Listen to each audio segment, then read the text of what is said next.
Hello students. In this part I will start ecology. So at first I will discuss the chapters which are included in this unit ecology. The chapters which we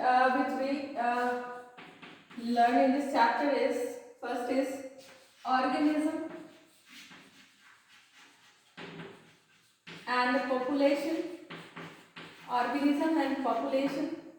Second, we will discuss ecosystem. Third, I think it is deleted, but we will discuss it, biodiversity and the conservation. And the last is environmental issues. Last is environmental issues. ये 4 chapter में ecology में हमें discuss करने। तो सबसे पहले ecology word को समझते हैं। The word ecology is derived from 2 words, ecos and logos. Ecos means home और our surrounding and logos always means to study. So ecology is actually study of our environment. So ecology is study of our environment. अब जब आप अपने इस को study करते हैं इस environment को, तो environment में हमें क्या नजर आता है? Environment में surroundings in which we live. तो सराउंडिंग्स देखिए, अपने आसपास हमें क्या चीजें नजर आती हैं? We will observe that around us some living and some living objects are present. अगर लिविंग की बात करें तो we will observe plants, we will observe different kinds of animals. और अगर नॉन लिविंग की बात करें तो हमें क्या क्या नजर आता है? बहुत सारे ऑब्जेक्ट्स हैं, पेन है, टेबल है, ये डेस्क है, बेंच है।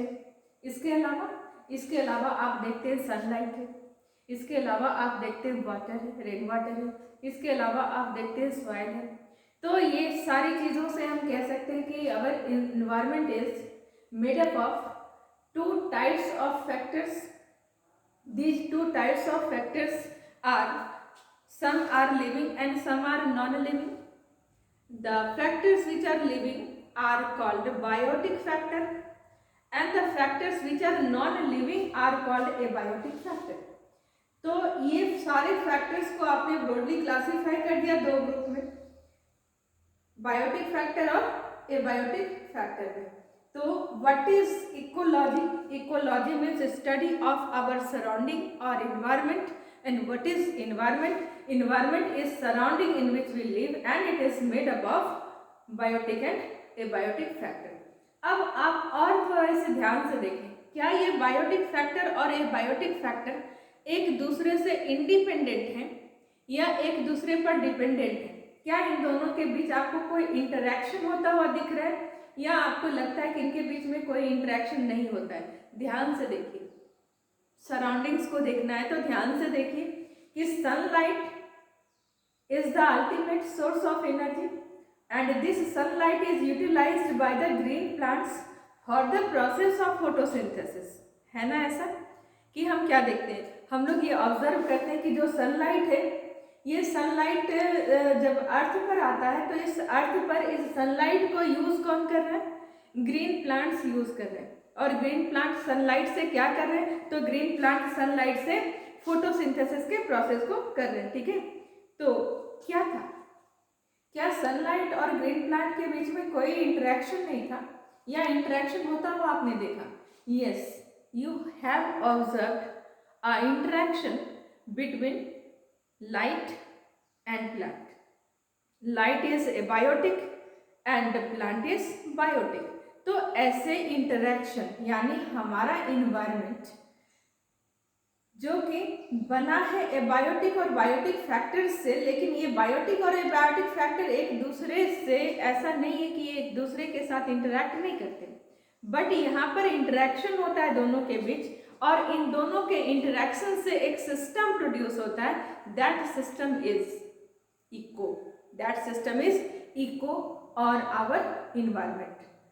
अगर इसको छोटे से फॉर्म में चले जाए तो इसी को हम लोग इकोसिस्टम कहेंगे। अगले चैप्टर्स में इसको डिस्कस करेंगे। तो समझ में आ रहा है कि इकोसिस्टम या इको वर्ड का मतलब क्या है। Eco word means our environment, and our environment is composed of a biotic and biotic factor. Both the factor interacts with each other to produce a system. That system is eco. Clear? So what is ecology? Study of our environment is called ecology. Or and what is our environment, surroundings in which we live? तो कैसे define करेंगे? Ecology is study of our surroundings. It is study of our surroundings. It is study of our surroundings. It is composed by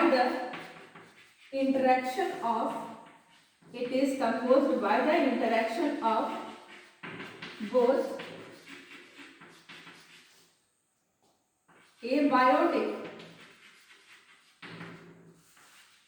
and biotic factor. It is composed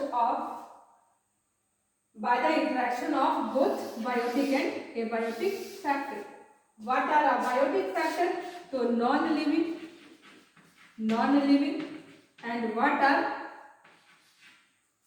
biotic factor? So living factors are biotic factor. ठीक है। अब इस term को किसने introduce किया? तो हमारे पास this term ecosystem, ये इंटरेक्शन से जो एक सिस्टम बना, that system is actually ecosystem. और चूंकि इकोसिस्टम हमारे पास कई बनेंगे, यानी ये इंटरेक्शन ऐसा नहीं है कि एक ही इंटरेक्शन है, बल्कि ये इंटरेक्शन हमें कई लेवल पर होता हुआ दिखेगा। जैसे मान लो कि आप एक क्रॉप फील्ड को विजिट करने गए, तो क्रॉप फील्ड में आप क्या देख रहे हैं? आप देख रहे हैं कि वहाँ पर कोई सीरियल क्रॉप लगा हुआ है, वो भी सनलाइट को ले रहा है, वो भी सॉइल से न्यूट्रिएंट ले रहा है, आप उसको वाटर दे रहे हैं, वो फोटोसिंथेसिस कर रहा है, ग्रो कर रहा है, बड़ा हो रहा है। क्या हो गया? क्रॉप फील्ड एक इकोसिस्टम हो गया। आप थोड़े से आगे जाइए, आपको एक पॉन्ड दिखेगा, पॉन्ड में आपको बहुत सारे प्लांट्स दिखेंगे जो कि कुछ आपके फ्लोटिंग होंगे, कुछ आपके सबमर्ज होंगे, कुछ आपके ऐसे प्लांट होंगे जिनको हम कह सकते हैं कि ये कुछ पार्ट इसका वाटर के अंदर है, कुछ पार्ट इसका वाटर के बाहर है, सनलाइट ले रहा है। उस पॉन्ड में आपको बहुत डिफरेंट टाइप के छोटे छोटे एनिमल्स, फिशेस, क्रस्टेशियंस, फाइटोप्लैंक्टन्स, ज़ूप्लैंक्टन्स, ये सब दिखेंगे। तो पॉन्ड भी क्या हो गया? इकोसिस्टम। यानी एक इकोलॉजी के अंदर जो हम अपने इन्वायरमेंट को पढ़ रहे हैं, यहाँ पर डिफरेंट लेवल पर कई सारे इंटरेक्शन होते हुए दिख रहा है। एक छोटा सा इंटरेक्शन जो आपने इकोलॉजी के यूनिट के फॉर्म में लिया, that is ecosystem, that is ecosystem. उसी को हम लोग क्या बोलेंगे? इकोसिस्टम कहेंगे। सपोज ये कितना बड़ा हो सकता है इकोसिस्टम? तो इकोसिस्टम, एक स्पून में अगर आपने वाटर रख दिया तो स्पून का वाटर भी एक इकोसिस्टम हो सकता है। कैसे? क्योंकि उस वाटर में कई सारे माइक्रो ऑर्गेनिज्म भी होंगे और वहाँ वो माइक्रो ऑर्गेनिज्म वाटर के साथ इंटरेक्शन कर रहा होगा, वाटर से कुछ ले रहा होगा, एयर को कुछ दे रहा होगा। तो लिविंग और नॉन लिविंग का इंटरेक्शन यहाँ पर भी हो गया। तो एक स्पून में रखा हुआ वाटर और few drops of milk constitute a ecosystem. और ये इतना बड़ा हो सकता है जितना बड़ा कि ओशन। ओशन में भी आप जाएं तो आपको various kinds of phytoplanktons, zooplanktons, animals सब मिल करके वहाँ पर इंटरेक्शन कर रहे हैं और इंटरेक्शन करके एक ओशन इकोसिस्टम का फॉर्मेशन कर रहे हैं। तो ecosystem is a small part of ecology और आवर इन्वायरमेंट, यानी इस इन्वायरमेंट में ऐसे कई छोटे छोटे इकोसिस्टम हर लेवल पर है। जैसे this classroom is also an ecosystem. कैसे कह सकते हैं कि this classroom is an ecosystem? बताइए। क्योंकि आप लिविंग है और हमारा इंटरेक्शन किसके साथ हो रहा है? एयर के साथ हो रहा है। Air is non living, we are taking oxygen gas and exhaling CO2 gas. Interaction between air and us हो रहा है ना। तो इस इंटरेक्शन से हम कह सकते हैं कि this classroom is also an ecosystem. तो इकोसिस्टम का जो मीनिंग है वो क्लियर होना चाहिए कि इकोसिस्टम है क्या। इसके लिए आप बहुत कॉम्प्लेक्स में ना जाए, बल्कि सिंपल चाय पी के कप छोड़ दिया, थोड़ा सा चाय आपका छूट जाता है, that cup which contains a small amount of tea left behind constitute an ecosystem, क्योंकि उस टी पर कई सारे ऑर्गेनिज्म ग्रो करेंगे जो कि उस टी से नरिशमेंट लेंगे, दैट इज इंटरेक्शन, तो वो भी एक इकोसिस्टम हो गया। ठीक है, तो इकोसिस्टम हमारे पास क्या, इकोसिस्टम हमारे पास ये कि जो एबायोटिक और बायोटिक फैक्टर के इंटरेक्शन से बना है, सो ये इकोसिस्टम हो गया। अब इस इकोलॉजी में हमें इन्वायरमेंट को, पूरे इकोसिस्टम को स्टडी करना है। पूरे इन्वायरमेंट को स्टडी करना मतलब डिफरेंट काइंड के इकोसिस्टम जितने हो सकते हैं पॉसिबल, उन सब के बारे में हमको थोड़ा सा डिस्कस करना है। तो सबसे पहले इकोसिस्टम। इकोसिस्टम क्या, तो इकोसिस्टम मींस इंटरेक्शन जिसके कारण हमारे पास एक सिस्टम का, इको का फॉर्मेशन हुआ, that system is actually ecosystem. और इस इकोलॉजी में ऐसे कई सारे सिस्टम होंगे जिसको हम लोग स्टडी करेंगे। This term ecosystem was introduced by Arthur G. Tinsley. This term was introduced by Arthur G. Tinsley, or father of ecology. Father of Indian ecology is R. Mishra. Father of Indian ecology is R. Mishra. Next, अब इसके factors को सुनते हैं। Biotic factors, first we have biotic factors. Abiotic factors भी हम लोग discuss करेंगे, लेकिन यहाँ पर एबायोटिक फैक्टर्स को भी हमें डिस्कस करना है। तो एबायोटिक फैक्टर का मतलब हो रहा है non living component of our environment. और नॉन लिविंग कंपोनेंट में हमारे पास क्या क्या आप देख रहे हैं, तो बताओ अपने इन्वायरमेंट में क्या क्या चीजें आपको नॉन लिविंग लग रही है। हाँ, सनलाइट, एयर, वाटर, सॉइल, इतनी तो हमें लग ही रही है ना। इसके अलावा बहुत सारे ऑब्जेक्ट हैं। और बायोटिक में आपको क्या लग रहा है, तो बायोटिक में आपको लग रहा है green plants, animals and micro organism, ये हमारे बायोटिक फैक्टर्स लग रहे हैं। बायोटिक मतलब living component of our environment constitutes biotic factor. अब ये बायोटिक फैक्टर में आपको कुछ कैटेगरीज में आपने लिखा, ग्रीन प्लांट्स लिखा, एनिमल्स लिखा, माइक्रो ऑर्गेनिज्म लिखा, तो ये सब एक जैसे नहीं, किस कारण से ये एक दूसरे से डिफरेंट है, तो वो कारण है इनके पास फूड मेकिंग कैपेसिटी, यानी इस ऑर्गेनिज्म में कुछ ऐसे हैं जो खुद के लिए फूड की सिंथेसिस कर सकते हैं और कुछ ऐसे हैं जो फूड की सिंथेसिस नहीं कर सकते। तो हम इस ऑर्गेनिज्म को जो बायोटिक है इसको हम फूड बनाने के बेसिस पर, यानी फूड की सिंथेसिस कर रहा है या नहीं, इस बेसिस पर इसको हम दो कैटेगरी में डिवाइड कर सकते हैं। क्या क्या, तो एक जो अपने लिए खुद से फूड की सिंथेसिस कर रहा है उसको क्या कह सकते हैं, उसको हम ऑटोट्रॉफ कह सकते हैं। तो आउट ऑफ ऑटोट्रॉफ, और जो नहीं कर पा रहा है उसको क्या कह सकते हैं, उसको हेटेरोट्रॉफ कह सकते हैं। What are autotroph? Autos means self, troph means nutrition. Those organisms which can synthesize their food, their cells are autotrophs, यानी जो खुद से फूड की सिंथेसिस करते हैं उनको ऑटोट्रॉफ कहते हैं, और जो दूसरों पर फूड के लिए डिपेंडेंट होते हैं दीज आर कॉल्ड हेटेरोट्रॉफ्स। तो बेसिक टर्म है, आपको पता है, बहुत बचपन से हम लोगों ने ऑटोट्रॉफ हेटेरोट्रॉफ सुना हुआ है। तो जितने भी ग्रीन प्लांट्स हैं, जितने भी फोटोसिंथेटिक बैक्टीरिया हैं, all are autotrophs. All green plants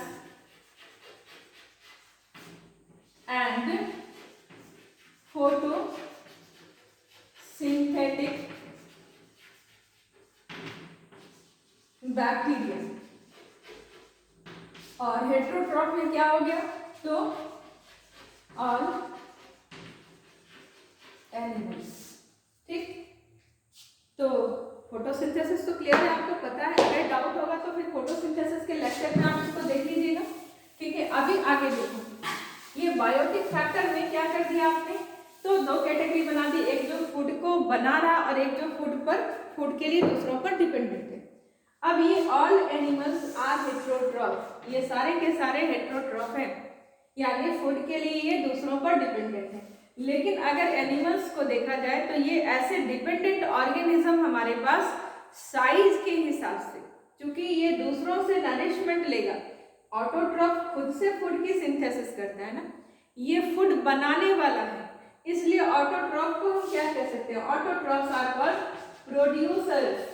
ecosystem में इसके लिए टर्म यूज होगा प्रोड्यूसर्स, क्योंकि ये फूड को प्रोड्यूस करता है, सिंथेसाइज करता है।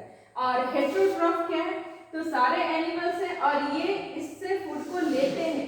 तो जब हम मार्केट में जाकर सामान खरीदते हैं, शॉपकीपर हमें सामान देता है, तो हम क्या होते हैं, कंज्यूमर्स, क्योंकि हम उससे सामान लेते हैं। तो यहाँ पर हम उससे फूड लेते हैं इससे, तो वी आर जस्ट कंज्यूमर। तो हेटेरोट्रॉफ को क्या बोल देंगे, हेटेरोट्रॉफ्स आर कंज्यूमर। ये कंज्यूमर साइज के हिसाब से, on the basis of size, on the basis of size these consumers are of two types, macro consumer and micro consumer। Macro consumer and micro consumer. Macro means बड़े size को, जिसको आप naked eye से देख पाते हैं, उसको macro consumer कहते हैं, और जो आपको माइक्रोस्कोप से दिखते हैं उनको माइक्रो कंज्यूमर कहते हैं। तो मैक्रो कंज्यूमर में क्या क्या आता है आपके पास, बताओ।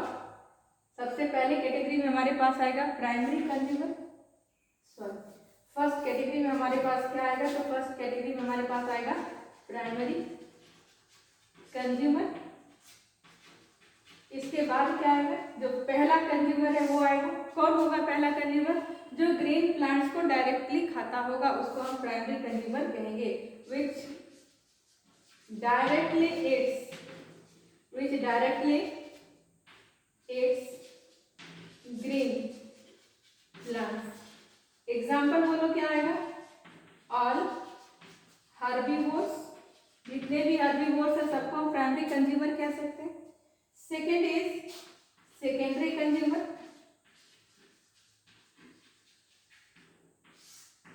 किसको कहेंगे, जो हर्बीवोर्स को खाता होगा, which feeds on herbivores. Example अलग अलग हो सकते हैं, जैसे ग्रास हॉपर नहीं, फॉर एग्जाम्पल लायन, टाइगर। यहाँ पर एग्जाम्पल क्या था, deer, grasshopper directly grasses को खाता है, और यहाँ पर ग्रास हॉपर को खाने वाला बोलो, ग्रास हॉपर को कौन खा सकता है, तो फ्रॉग। अगर डियर है इसको कौन खा सकता है, लायन टाइगर खा सकता है। तो इस तरह से ये सेकेंडरी कंज्यूमर होंगे। डिपेंड करेगा कि आपका, अब यहाँ पर कंफ्यूज नहीं करना कि लायन टाइगर हमारे पास सेकेंडरी कंज्यूमर हो गया तो टॉप कौन होगा। एक छोटा सा इकोसिस्टम अगर आपने लिया है तो उस छोटे से इकोसिस्टम में आपने प्लांट से शुरू किया है, डियर वहाँ पर है, लायन टाइगर वहाँ पर टॉप हो जाएगा।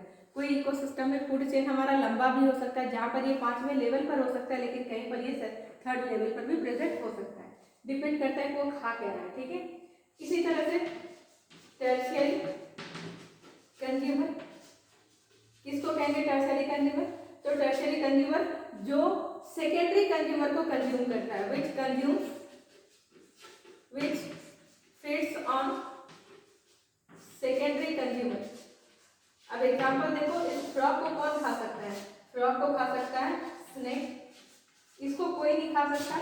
ये टॉप लेवल, यानी जो चेन आपने लिया उसमें ये टॉप लेवल पर है, इससे आगे इसका चेन नहीं जाएगा। लेकिन अगर हमारा चेन इस तरह से ग्रास से शुरू हुआ है और ये ग्रास है, यहाँ पर ग्रास हॉपर है, और ये आपका ग्रास हॉपर है, ये आपका रॉड है, तो ये चेन हमारा लंबा होगा, इस चेन में हमें इसको खाने के लिए स्नेक होगा, स्नेक को खाने के लिए हॉक होगा। लेकिन अगर हमारे पास चेन कुछ इस तरह से है, ये डियर है, ये लायन या टाइगर है, तो ये चेन हमारा छोटा ही रहेगा, इससे आगे लेन देन नहीं हो सकता। यानी कि लायन और टाइगर को खाने के लिए हमारे पास टर्शरी कंज्यूमर नहीं है। ये अपने लेवल पर, किस लेवल में है, ये अपने लेवल पर टॉप कंज्यूमर है। ठीक है, बात समझ में आ रही है? तो ये हो गया हमारे पास टर्शरी कंज्यूमर। इसी तरह से क्वाटरनरी हो सकता है, लेकिन जो भी होगा लास्ट में हमारे पास क्या होगा, लास्ट में हमारे पास टॉप कंज्यूमर होगा। यानी टॉप कंज्यूमर वो हुआ जिसको कोई नहीं खा सकता, जैसे लायन, टाइगर, ये सब क्या हो गए, टॉप कंज्यूमर हो गए। लास्ट हो गया हॉक हो गया, ईगल हो गया, ये सब हमारे पास क्या है, तो टॉप कंज्यूमर है, उसको कोई नहीं खाता। तो इस तरह से हम लोग क्या देख रहे हैं, इस तरह से हम देख रहे हैं कि हमारे पास ये मैक्रो कंज्यूमर है जो एक दूसरे को खा रहा है, खुद किसी को खा रहा है और खुद भी किसी के द्वारा खाया जा रहा है। इस इंटरेक्शन से हमें एक चेन बनता हुआ दिख रहा है, इसको हम लोग लेटर क्लासेस में डिस्कस करेंगे। This chain is called food chain. अब माइक्रो कंज्यूमर देखो, माइक्रो कंज्यूमर में क्या आते हैं, micro consumer includes bacteria and fungus. ये माइक्रो कंज्यूमर नेकेड आई से विजिबल नहीं है, ये माइक्रोस्कोप से दिखते हैं। और ये माइक्रो कंज्यूमर में हमारे पास क्या है, ये माइक्रो कंज्यूमर एक अलग तरीके से नरिशमेंट लेता है, क्योंकि ये ना तो फूड को सिंथेसाइज करता है, ना तो दूसरे पर, ना तो ये किसी को खाता है डायरेक्टली, बल्कि ये डेड डिकेड पार्ट से, डेड डिकेड पार्ट से नरिशमेंट लेता है। और डेड डिकेड पार्ट पर कल सुना था हमने, डेड डिकेड पार्ट पर ये डाइजेस्टिव जूस को सिक्रीट करता है, और जब फूड डाइजेस्ट होता है तो उसको एब्जॉर्ब कर लेता है। इस मोड को क्या कहते हैं, सेप्रोट्रॉपिक। ये मोड कहलाता है सेप्रोट्रॉपिक मोड, जहाँ पर ये डेड डिकेड पार्ट पर अपने डाइजेस्टिव जूस को रिलीज करता है, एक्सटर्नल डाइजेशन करता है, और आफ्टर डेट जब सिंप्लीफाइड हो जाता है न्यूट्रिएंट तो उसको ये एब्जॉर्ब कर लेता है। इस तरह से ये माइक्रो कंज्यूमर को हम लोग दूसरा नाम क्या बोलेंगे, micro consumers are also called decomposers. These are also called decomposers, इनको हम लोग डिकम्पोजर्स कहेंगे। ठीक है, तो ये इंट्रोडक्शन था इकोलॉजी का, और यहाँ पर आपने इकोसिस्टम सुना। नेक्स्ट पार्ट में हम लोग इस इकोसिस्टम को कंटिन्यू करेंगे। वैसे ये सेकेंड चैप्टर है, लेकिन पहले हमें इकोसिस्टम को जानना पड़ेगा, इसके बाद हम लोग ऑर्गेनिज्म एंड पॉपुलेशन में जाएंगे। क्लियर? तो ठीक है, ओके।